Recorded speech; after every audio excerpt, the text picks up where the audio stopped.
नमस्कार, स्वागत है आपका स्टॉक्स फटाफट में। मैं हूं विश्व मोहन। इस शो में हम सबसे पहले बाजार के एक्शन से जुड़ी सभी खबरें आपको फटाफट अंदाज में बताते हैं और साथ ही इस शो के आखिरी के 2 घंटे के लिए बेहतरीन ट्रेडिंग आइडिया भी लेकर आते हैं। इसके अलावा निवेश के लिए ऑप्शन से कमाई के लिए मुनाफे का ऑप्शन भी हम आपको बताते हैं। चलिए सबसे पहले बाजार की चाल आपको बता दें तो बाजार में आज मुनाफा वसूली दिख रही, कल की बड़ी तेजी के बाद, और आज यहां पर गिरावट दिख रही है। करीब 325 अंकों की गिरावट है। निफ्टी 24,600 तक फिसल कर आ चुका है। बैंक निफ्टी को देखें तो यहां पर 450 अंकों से ज्यादा की गिरावट बैंक निफ्टी में दिख रही है। 55,000 के नीचे निफ्टी बैंक टूटकर आ गया है। सेक्टर की बात करें तो आईटी और एफएमसीजी शेयरों में गिरावट ज्यादा है। वहीं फार्मा की सेहत सुधरती दिख रही है। अरविंदो, ल्यूपिन, यहां पर भी मजबूती दिख रही है। डिफेंस शेयरों में मजबूती दिख रही है, जहां पर कोचिन शिपयार्ड, एचएएल में आज अच्छी खरीदारी के साथ कारोबार हो रहा है। यानी कुल मिलाकर देखें तो बाजार में आज का सत्र कमजोरी भरा है। ज्यादातर सेक्टर आज यहां पर कमजोरी है। फार्मा और डिफेंस को छोड़ दे, ये 2 ऐसे पॉकेट्स हैं जहां पर खरीदारी दिख रही है। आज शो में हमारे साथ यस सिक्योरिटीज के लक्ष्मीकांत शुक्ला हैं। बहुत बहुत शुक्रिया लक्ष्मीकांत जी, आपने वक्त दिया। सबसे पहले आपका इंडेक्स पर व्यू जानना चाहेंगे। कल की बड़ी तेजी के बाद आज दोनों ही इंडेक्स काफी कमजोर आ रहे हैं। निफ्टी और बैंक निफ्टी दोनों पर अब आपकी राय क्या बन रही है? मोहन जी, और सबसे पहले आपका मैं बहुत बहुत धन्यवाद करना चाहूंगा कि आपने मुझे अपने शो में आमंत्रित किया।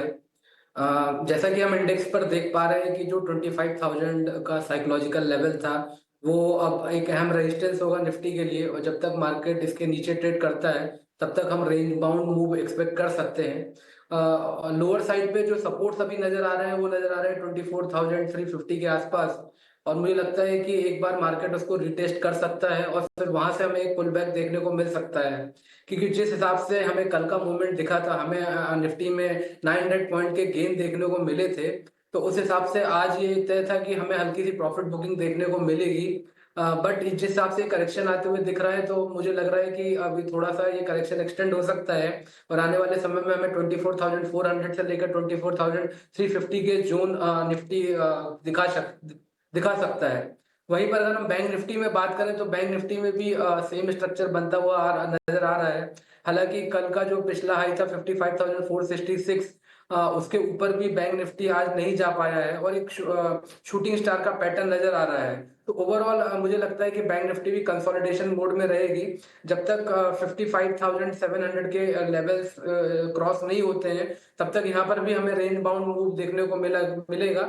और जो इसका 20 डीएम है, जो कि अभी नजर आ रहा है 54,500 के आसपास, तो वहां पर बैंक निफ्टी का सपोर्ट दिखाई दे रहा है। तो मुझे लगता है कि एक बार बैंक निफ्टी भी वो सपोर्ट अपना रिटेस्ट कर सकती है, और देन आफ्टर हमें एक पुल बैक मूव वहां से आने का एक्सपेक्टेशन है।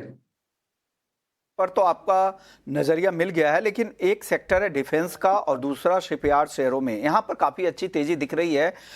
ड्राई डॉक्स वर्ल्ड से एमयू के बाद कोचिन शिपयार्ड को देखिए, अच्छी तेजी के साथ यहां पर कारोबार हो रहा है। मझगांव डॉक, बीडीएल, एचएएल, यहां पर भी काफी अच्छी तेजी के साथ कारोबार हो रहा है। लक्ष्मीकांत जी, यहां पर क्या पसंद है आपको?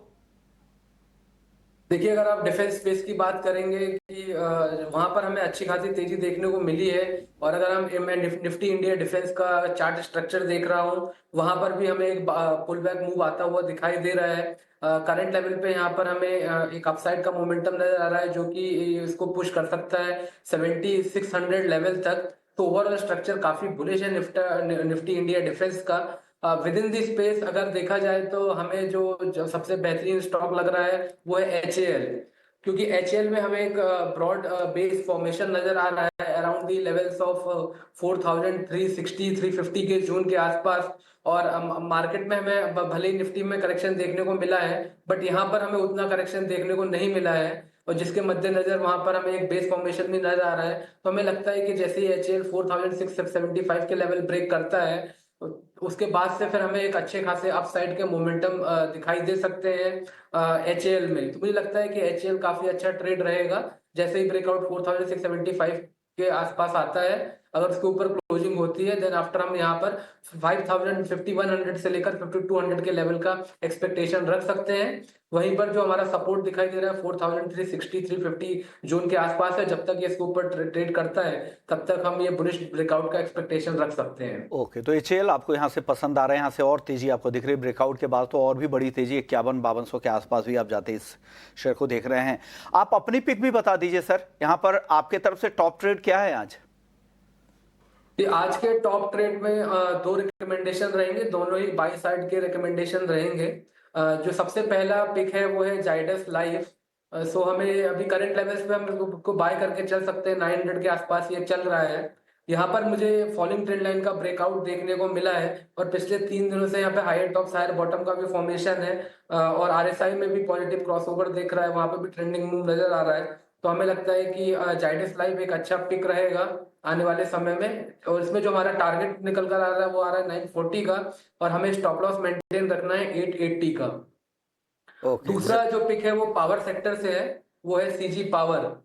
सीजी पावर में एक वी शेप रिकवरी आते हुए दिखाई दे रही है। आज यहाँ पर हमें स्टॉक ने जो उसका पिछला स्विंग हाई था 650 का, उसको ब्रेक किया है और वहां से एक ग्रेजुअल अपसाइड का मोमेंटम आने वाले समय में दिखाई दे रहा है। तो ओवरऑल स्ट्रक्चर बुलिश है, यहाँ पर एक बुलिश क्रॉस ओवर भी है 20-50 डीएमए का, जो कि ये संकेत देता है कि आने वाले समय में ये स्टॉक पॉजिटिव सेंटीमेंट के साथ ही ट्रेड करेगा। तो मुझे लगता है कि 650 के आसपास हम सीजी पावर को बाय करके चल सकते हैं। एक्सपेक्टेड टारगेट जो आ रहे हैं वो 680 के आ रहे हैं और हमें वहां पर 635 का स्टॉप लॉस मेंटेन रखना है। सीजी पावर 680 के टारगेट के लिए खरीदना है, और साथ ही जाइडस लाइफ ये भी आपको पसंद है, जिसका टारगेट है 940 का। ट्रेडिंग पर्सपेक्टिव से है, टेक्निकल कॉल है, बिना स्टॉप लॉस के आप इसमें एंट्री ना करें। चलिए आगे बढ़ते हैं, कुछ और स्टॉक्स पे चर्चा कर लेते हैं। आज के सत्र में बाजार दिन के निचले स्तरों पे भले ही है, लेकिन कुछ सेक्टर है जैसा डिफेंस और शिपयार्ड की हम बात कर रहे थे, अब यहाँ पे फार्मा शेयरों में भी ठीक ठाक खरीदारी दिख रही है। फार्मा में अजंता फार्मा देखिए, ग्रैनुअल्स देखिए, इप्का लैब देखिए, सब में 3 से 4% की तेजी है। फार्मा में क्या पसंद आपको आ रहा है लक्ष्मीकांत जी? जी, फार्मा में तो मेरा जो जाइडस लाइफ का कॉल था सबसे पहले तो वही पसंदीदा कॉल है, जिसको अभी मैंने रेकमेंड किया हुआ है। और अगर दूसरे स्टॉक्स की बात करें तो जो दूसरा स्टॉक है वो एक ग्रेन्यूल्स है। ग्रेन्यूल्स में एक बॉटम फिशिंग दिखाई दे रहा है करंट लेवल्स पे, और कल से ही यहाँ पर हमें एक पॉजिटिव फॉर्मेशन भी देखने को मिला है। ये स्टॉक एक डबल बॉटम का फॉर्मेशन बनाता हुआ चल रहा है। जो इसकी अभी करंट नेक लाइन है वो 490 के आसपास आ रही है, तो यहाँ से और अपसाइड के मोमेंटम हमें देखने को मिल सकते हैं 490 तक के। दूसरा जो स्टॉक है जो सही लग रहा है वो है ग्रेन्यूल्स। और हम तीसरा जो हम नजर रख सकते हैं वो रख सकते हैं ओरो फार्मा में। ओरो फार्मा में भी अपसाइड के स्ट्रक्चर देखने को मिल रहे हैं, भले कि यहाँ पर एक हमें हल्की सी प्रॉफिट बुकिंग देखने को मिली है, तो बाय ऑन डिप्स की स्ट्रेटेजी के साथ अरविंदो फार्मा भी बाय करके चल सकते हैं। अगर ये हमें 1210 1205 के आसपास मिलता है तो वहां से हम एक बाइंग रिकमेंड कर सकते हैं। और जिसको उस दौरान जो स्टॉप लॉस हमें मेंटेन रखना है वो रखना है 11,085 का, और अगर वहां से पुल बैक मूव आएगा तो देन आफ्टर हमें फिर से 1250 तक के लेवल्स और फॉर्मा आने वाले समय में शो कर सकता है। की पिक है, और ग्रैनुअल्स भी आपको पसंद है, और जाइडस लाइफ तो आपने पहले ही कहा था। लेकिन ट्रंप ने जिस तरह से फार्मा कंपनियों को आदेश दिए हैं कि वो अपनी दवाओं के दाम वहाँ पर घटाए, 59% तक दाम घटाने को कहा गया है, और वो उस एग्जीक्यूटिव ऑर्डर पर ट्रंप ने साइन भी कर दिए हैं। और जो भी यूएस के प्रिस्क्रिप्शन वाले ड्रग हैं उनके प्राइसेस को कम करना पड़ेगा, और न्यू फार्मा पॉलिसी भी आएगी। और किन दवाओं पर ऑर्डर लागू होगा सरकार ने अभी हालांकि ये साफ नहीं किया है, लेकिन ऐसी कंपनियां जो वहाँ जिनका एक्सपोजर है उनके लिए चिंता, अनसर्टेनिटी बनी रहेगी। तो ये एक चिंता है। तो राष्ट्रपति डोनाल्ड ट्रंप ने एग्जीक्यूटिव ऑर्डर पर साइन कर दिया है, लेकिन दवाओं की कीमतें 59% घटाने वाले ऑर्डर पर ये दस्तखत किए गए हैं, और वही वो आगे पेमेंट भुगतान वहाँ पे किए जाएंगे जो यूरोप भुगतान करता है, यानी वहाँ पे महंगी दवाएं अब नहीं चल पाएंगी। हालांकि कौन कौन सी दवाएं शामिल होगी, किन कंपनियों पे ज़्यादा असर होगा, इसमें और क्लैरिटी आगे चलकर आएगी।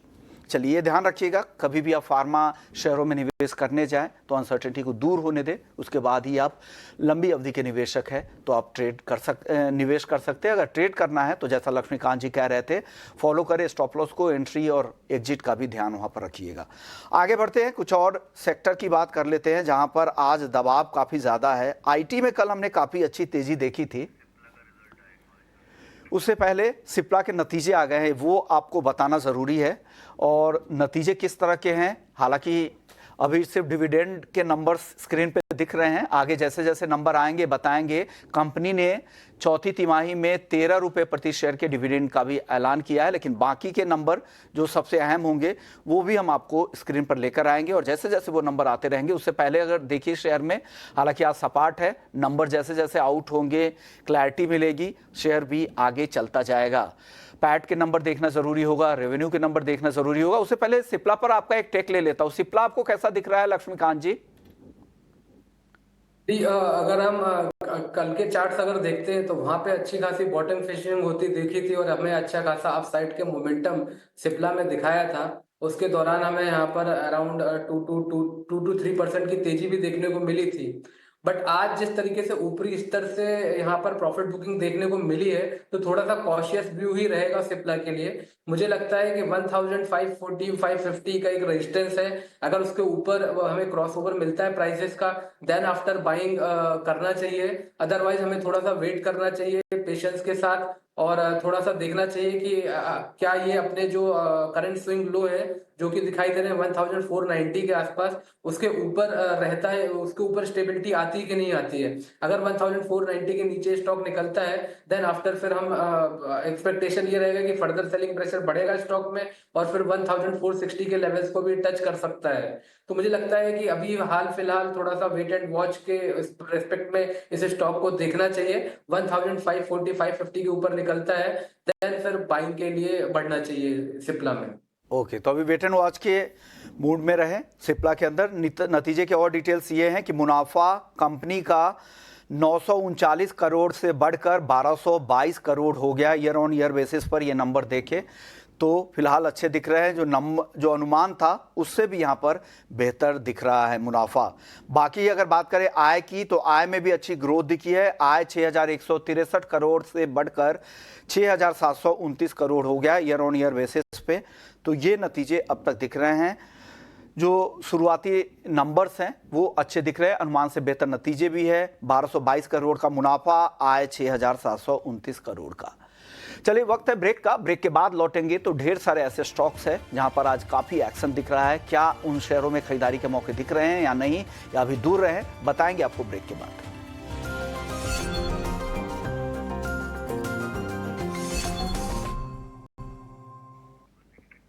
ब्रेक के बाद आपका स्वागत है और आप देख रहे हैं स्टॉक्स फटाफट। अब बात करते हैं आईटी शेयरों की, जहां पर आज काफी गिरावट दिख रही है। कल के सत्र में काफी अच्छी तेजी थी। आज दिग्गज आईटी कंपनियां भी देखें, इन्फोसिस करीब 3.5% की गिरावट यहां पर दिख रही है। एचसीएल टेक में 2.5-3% की गिरावट यहां पर है। ओएफएसएस, विप्रो, परसिस्टेंट, सब में गिरावट है 2 से 3% के आसपास की। लक्ष्मीकांत जी, आईटी में जो आज गिरावट है, यहां पर कुछ मौके हैं क्या? सिलेक्टेड स्टॉक हैं जहां पर अभी भी मौके नजर आ रहे हैं। उनमें से एक है कोफोर्ज, जहां पर हमें एक अच्छा खासा कल ब्रेकआउट देखने को मिला था और आज जो भी हमें करेक्शन देखने को मिल रहा है तो इसमें बहुत ही माइनर करेक्शन है। तो यहाँ पर ये स्टॉक ओवरऑल स्ट्रेंथ बनाता हुआ नजर आ रहा है और ये अभी भी स्टॉक अपने सारे की मूविंग एवरेज के ऊपर सस्टेन कर रहा है। तो ओवरऑल पॉजिटिव सेंटीमेंट ही क्रिएट होते हुए दिखाई दे रहे हैं। तो मुझे लगता है कि कोफोर्ज एक अच्छा स्टॉक है जिसमें हम लॉन्ग रिकमेंड कर सकते हैं। वहीं पर जो दूसरा स्टॉक है वो जो यहाँ से करंट लेवल पे सही लग रहा है वो है LTIM। LTIM में भी हमें इतनी गिरावट देखने को नहीं मिल रही है, हालांकि हल्की प्रॉफिट बुकिंग आई है। बट यहाँ पर भी जिस तरीके से उसने कल के सेशंस में अपने इन्वर्टेड एंड शोल्डर का ब्रेकआउट दिया था, अभी भी इसके ऊपर ही सस्टेन कर रहा है। तो मुझे लगता है कि दोनों स्टॉक बाय ऑन डिप्स की स्ट्रेटेजी के साथ एक्यूमुलेट किए जा सकते हैं for the future return. TI, Mindtree और कोफोर्ज आपको लग रहा है कि आगे के लिए आप यहाँ पे पोजिशनली खरीदारी कर सकते हैं। चलिए एक और डिटेल्स आपको दे दें कि आज टाटा मोटर्स के नतीजे आने वाले हैं। अनुमान बताने के लिए हमारी सहयोगी सृष्टि जुड़ गई हैं। सृष्टि, बताइए कैसे रह सकते हैं नतीजे? टाटा मोटर्स नंबर्स की बात करें तो यहाँ पर वॉल्यूम्स के बारे में आपको सबसे पहले बताते हैं, जहाँ पर इंडिया पीवी और सीवी वॉल्यूम्स में गिरावट देखने को मिली, पर जेएलआर वॉल्यूम्स थोड़ी सी बढ़त ज़रूर दिखा सकते हैं। अब अगर इनके नतीजों की बात करें तो आय में लगभग 1023 करोड़ के आसपास इनकी आय आनी चाहिए। EBITDA का नंबर हम उम्मीद कर रहे हैं कि 16,330 करोड़ रह सकता है। वहीं कंसोलिडेटेड मार्जिन्स देखें तो यहाँ पे 13.3% कंपनी के मार्जिन्स आने की उम्मीद है कंसोलिडेटेड बेसिस पे। इसमें कंट्रीब्यूटर्स क्या रहेंगे? सीवी बिजनेस के जो मार्जिन्स हैं थोड़े एक्सपैंड ज़रूर होते हुए दिख सकते हैं, क्योंकि एवरेज सेलिंग प्राइस हल्का सा बड़ा ज़रूर था। वहीं अगर पीवी के मार्जिन्स देखें तो वो स्टेबल रह सकते हैं 7.3% पे, पर जेएलआर EBIT मार्जिन्स देखना सबसे अहम होगा, क्योंकि यहाँ पर हम उम्मीद कर रहे हैं कि 10.7% जो है जेएलआर के EBIT मार्जिन आने चाहिए। देखते हैं कि यहाँ पे कौन सा नंबर आता है। और प्रॉफिट फिगर हमारी उम्मीद है कि 7,670 करोड़ कंपनी का प्रॉफिट आते हुए दिखेगा। तो ये उम्मीद है टाटा मोटर्स के कंसोलिडेटेड नंबर्स पे, पर सबसे अहम रहेगा कंपनी की मैनेजमेंट कमेंट्री देखना कि यूके यूएस की जो डील हुई है उसका कितना असर आते हुए दिखेगा, आगे का डिमांड सिनेरियो कैसे देख रहे हैं, और खास तौर से भारतीय बाजारों में उनका ग्रोथ को लेकर क्या आउटलुक है।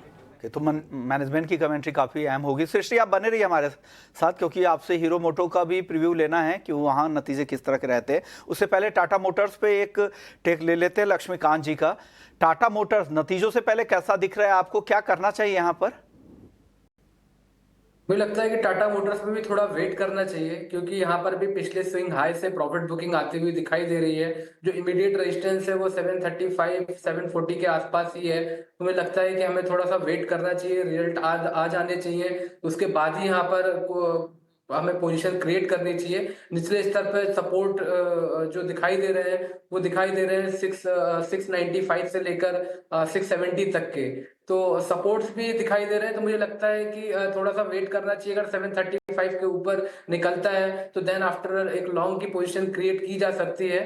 अदरवाइज यहाँ पर हमें थोड़ा सा प्रॉफिट बुकिंग देखने को मिल सकती है, और जो डाउन साइड की जो स्टेबिलिटी है वो हम 695 से लेकर 670 जोन के आसपास देख सकते हैं। ओके, तो ये है टाटा मोटर्स को लेकर रहा है। जब तक ये 735 के अपने रेजिस्टेंस के ऊपर नहीं निकलता है तब तक यहाँ पे थोड़ी मुश्किल, यहाँ पे थोड़ा दबाव यहाँ पर दिख सकता है। लेकिन चलिए आगे बढ़ते हैं, और अब वक्त हो चुका है हमारे खास सेगमेंट मुनाफे का ऑप्शंस का।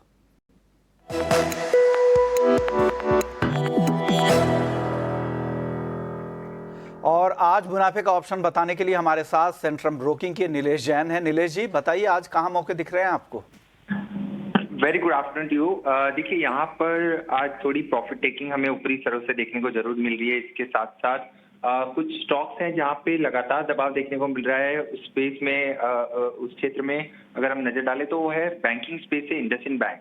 कल एक काफी बड़ा उछाल हमने मार्केट में देखा था, उसके विपरीत ये काउंटर दबाव में था, और आज एक फॉलोअप मूव हमें लोअर साइड में देखने को मिल रहा है। तो स्ट्रक्चर काफी वीक है, और इंडिकेशन यही मिल रहा है कि यहाँ से काउंटर 760 से 750 तक की जोन में फिसल सकता है। इसीलिए यहाँ पर इस फॉल को कैप्चर करने के लिए पुट ऑप्शन के जरिए खरीदारी करके चल सकते हैं। 770 का पुट ऑप्शन जो 31-32 के आसपास फिलहाल ट्रेड हो रहा है। शॉप लॉस रखना होगा 24 रुपए का। पहला टारगेट 41, दूसरा टारगेट 50 का होगा। इसका लॉट साइज 500 का है, इसीलिए इन टर्म ऑफ रुपीज जो रिस्क है अप्रोक्सीमेटली पर लॉट 4000 का होगा, एंड अप्रोक्सीमेट रिवॉर्ड यहाँ पे पर लॉट 8500 के बनते हुए नजर आ सकते हैं। तो वीकनेस हमें यहाँ पे कंटिन्यू होती हुई नजर आ रही है इंडसइंड बैंक में, इसलिए यहाँ पे 770 का पुट ऑप्शन खरीदने की सलाह होगी। इंडसइंड बैंक के 770 के स्ट्राइक की पुट खरीदने की सलाह नीलेश जी की तरफ से। शुक्रिया नीलेश जी, आपने वक्त निकाला और हमारे दर्शकों को ऑप्शंस पर राय दी। चलिए एक डिस्क्लेमर भी आपको दे देते हैं ऑप्शन से मार्केट से जुड़े हुए, जो सेबी की तरफ से जारी किए गए हैं कि फिनो ट्रेडिंग में से 10 में से 9 लोगों को नुकसान हो जाता है, और ट्रेडर्स को औसतन 50,000 रुपए का नुकसान, और घाटा होने के बाद भी उन्हें 28% ट्रांजैक्शन के रूप में देना होता है। मुनाफा होने पर 15 से 50% ट्रांजैक्शन के रूप में उनका खर्च हो जाता है। तो ऑप्शंस में ट्रेड करें तो ये जरूर ध्यान में रखिएगा। चलिए सृष्टि हमारे साथ बनी हुई है। सृष्टि, हीरो मोटो के भी नतीजे आने वाले हैं, किस तरह के नतीजे रह सकते हैं यहाँ पर? हीरो मोटोकॉर्प से ठीक ठाक नतीजों की उम्मीद है। देखिए, अगर यहाँ पे इनकी वॉल्यूम्स देखें तो वहाँ पर एक छोटा सा डिक्लाइन ज़रूर रहा है। साल दर साल भी वॉल्यूम में थोड़ी गिरावट रही, पर तिमाही दर तिमाही 6% की गिरावट हमें देखने को मिली। यहाँ पर अगर इनके नंबर्स की बात करें तो मार्जिन सबसे अहम होगा देखना, क्योंकि देखिए वॉल्यूम से एक सपोर्ट बिल्कुल नहीं मिला है। एवरेज सेलिंग प्राइस की बात करें या प्राइस हाइक की बात करें तो वहाँ पे 3% की बढ़त हमने देखी है, पर प्रोडक्ट मिक्स जो है 125cc सेगमेंट की तरफ थोड़ा ज़्यादा झुका हुआ है। इसके चलते इनके मार्जिन जो है वो स्टेबल होने चाहिए इस चैलेंजिंग टाइम में भी। अब आते हैं नंबर्स पे, तो इनकी आय में आपको उम्मीद करनी है 9654 करोड़। इबिदा का आंकड़ा हम 1373 करोड़ उम्मीद कर रहे हैं, और मार्जिन जो कि सबसे अहम होंगे देखना 14.2% हमारी उम्मीद है। और आखिरी में प्रॉफिट फिगर में 1094 करोड़ हम उम्मीद लगाकर चल रहे हैं। तो नंबर्स पर तो ध्यान रहेगा ही, पर साथ ही साथ मैनेजमेंट आगे के लिए ग्रोथ आउटलुक क्या बताता है, किस तरीके के वॉल्यूम्स की उम्मीद कर रहे हैं, और खासतौर से प्रोडक्ट मिक्स में किस तरीके के बदलाव वो आते हुए देख रहे हैं, वो सबसे अहम होगा देखना हीरो मोटोकॉर्प के लिए। सृष्टि, पूरी डिटेल्स लेकर आने के लिए। चलिए आगे बढ़ते। एक और सेक्टर है जहां पर आज काफी दबाव है, एफएमसीजी। यहाँ पर दिग्गज एफएमसीजी कंपनियां भी कमजोर दिख रहे हैं। आईटीसी देखिए 2% से ज्यादा कमजोर है। टाटा कंज्यूमर, ब्रिटानिया, तमाम इमामी, मैरिको, सब में गिरावट है। एफएमसीजी शेयरों पर आपकी राय क्या है, लक्ष्मीकांत जी? एफएमसीजी शेयरों में भी जो जो स्ट्रक्चर है वो थोड़ा सा रेंज बाउंड ही नजर आ रहा है। ओवरऑल इसमें ऐसे कई सारे स्टॉक्स हैं जहां पर अभी भी चॉपीनेस बरकरार है। तो मुझे नहीं लगता है कि अभी हमें थोड़ा सा गौर करना चाहिए एफएमसीजी में। मुझे लगता है इससे अच्छे जो ट्रेंडिंग सेक्टर्स हैं लाइक निफ्टी डिफेंस हो गया, फार्मा हो गया, मेटल हो गया, वहां पर हमें अपनी नजर रखनी चाहिए। इसको अभी फिलहाल इस सेक्टर को थोड़े दिनों के लिए अवॉइड करना चाहिए। तो ये सलाह है एफएमसीजी शेयरों को लेकर। शुक्रिया लक्ष्मीकांत जी। जाने से पहले कुछ डिस्क्लेमर देना चाहेंगे? जी, यहाँ पे आपके शो पर जिस भी कॉल्स के बारे में बात हुआ है या जो भी ट्रेडिंग कॉल्स दी गई हैं उनमें मेरा कोई निजी निवेश नहीं है। हालांकि मेरे ऑर्गेनाइजेशन का, उनके क्लाइंट्स का वहाँ पर निवेश हो सकता है।